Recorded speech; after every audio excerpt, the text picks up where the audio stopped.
oil, tar. Nice and messy. Hello. Now, this story will seem to you to be a complete and utter lie, but it really is true, because my grandfather, who used to tell it to me, used to say, "This is completely true, Rick, and if you don't believe me, I'll smash your face in." So I believed him.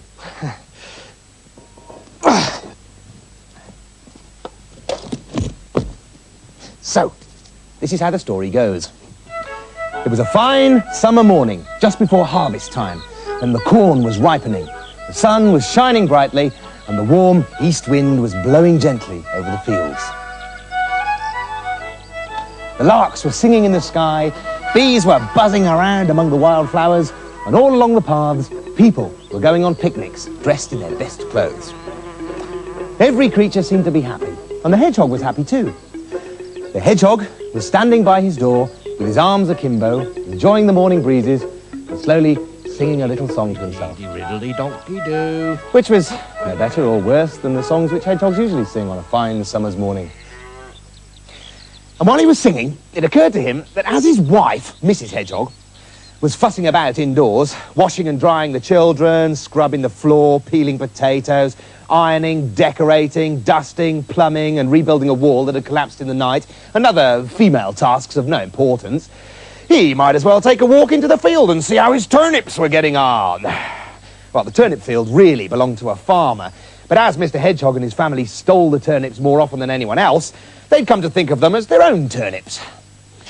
"Yes," said Mr. Hedgehog to himself, "this is an excellent day for inspecting turnips, because, unless my eyes are upside down in their sockets, I've just seen the farmer go out with his wife for a picnic." Mr. Hedgehog had not walked very far before he came to a small bush near a field of cabbages. There he saw a hare, who he guessed had come out on business of the same kind as his own, namely inspecting cabbages. As soon as Mr. Hedgehog saw the hare, he wished him a friendly "Good morning!" But the hare, who was in his way a very tall, distinguished gentleman and frightfully haughty, did not return Mr. Hedgehog's polite greeting, but instead gave a fierce, high and mighty look, and asked, "Well, how do you come to be running about here in the field so early in the morning? I'm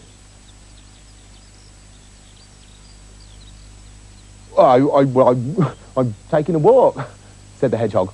"A walk? A walk? You?" laughed the hare.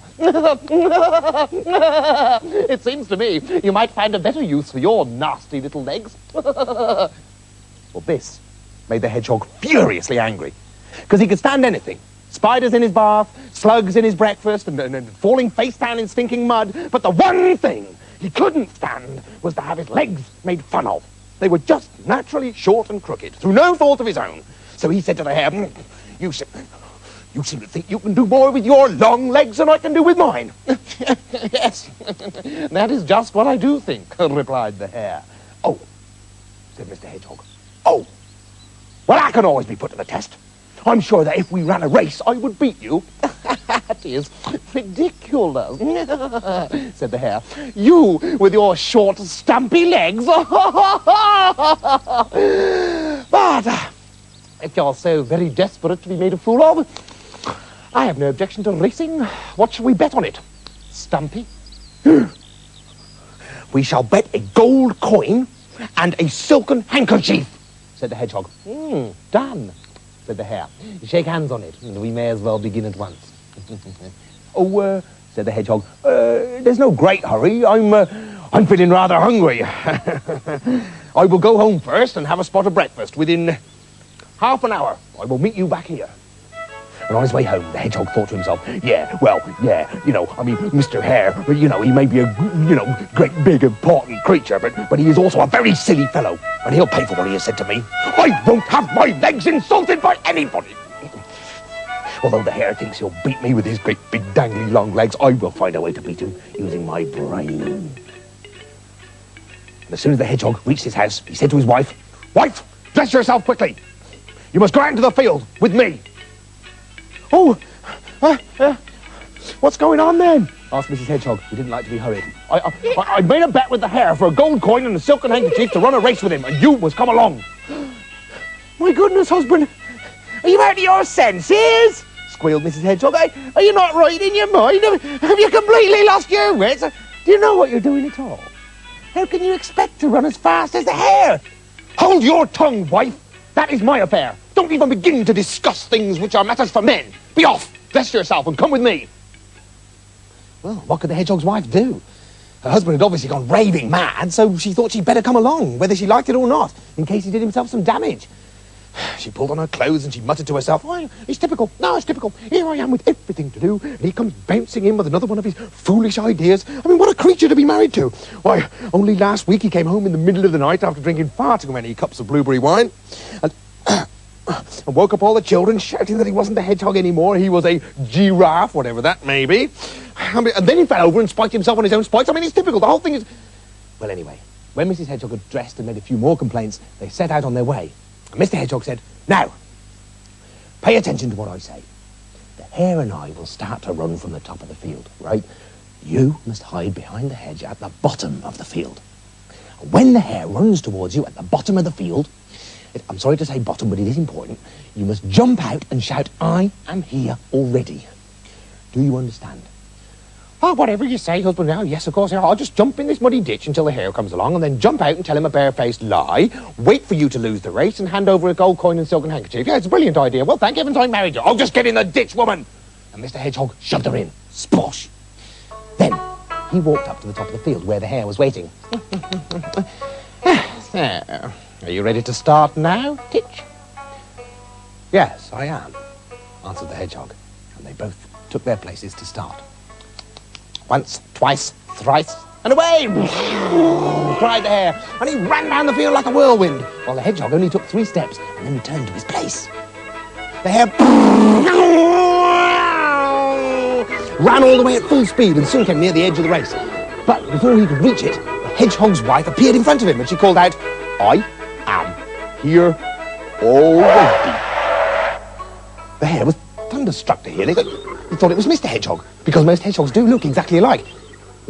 "This will not do," he shouted aloud. No, this will not do at all. No. The race cannot have been run fairly. It must be run again. Let us have the race again." And once more, he went off like a rocket. So fast he seemed to fly. But the hedgehog's wife stayed quietly in her place. So when the hare reached the top of the field, the hedgehog himself cried out, "Oh, hello. I'm here already."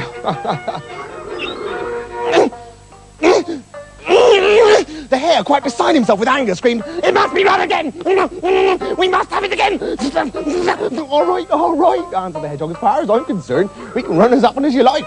So, the hare ran off 73 times more, and the hedgehog always won. Every time the hare reached either the top or the bottom of the field, either the hedgehog or his wife jumped up and said, "I'm here already." On the 74th race, the hare could no longer reach the end. In the middle of the field, he fell to the ground, dead on the spot. The hedgehog took the gold coin he had won and the silken handkerchief and called his wife to his side. Mrs. Hedgehog smiled at him for the first time in years. "So perhaps I didn't marry a buffoon after all," she said, and kissed him on the end of his nose. Oh, my goodness," said Mr. Hedgehog. And he blushed to the tips of his spikes. And very happily, they went home together. And if they're not dead, they're living there still. So that is how it happened that the hedgehog made the hare run races with him till he died. And since that day, no hare has ever made fun of a hedgehog. And certainly, no hare will ever run races with a hedgehog. The moral of this story is that no one, however important they might be, should tease anyone who seems less important, even if it is only a hedgehog.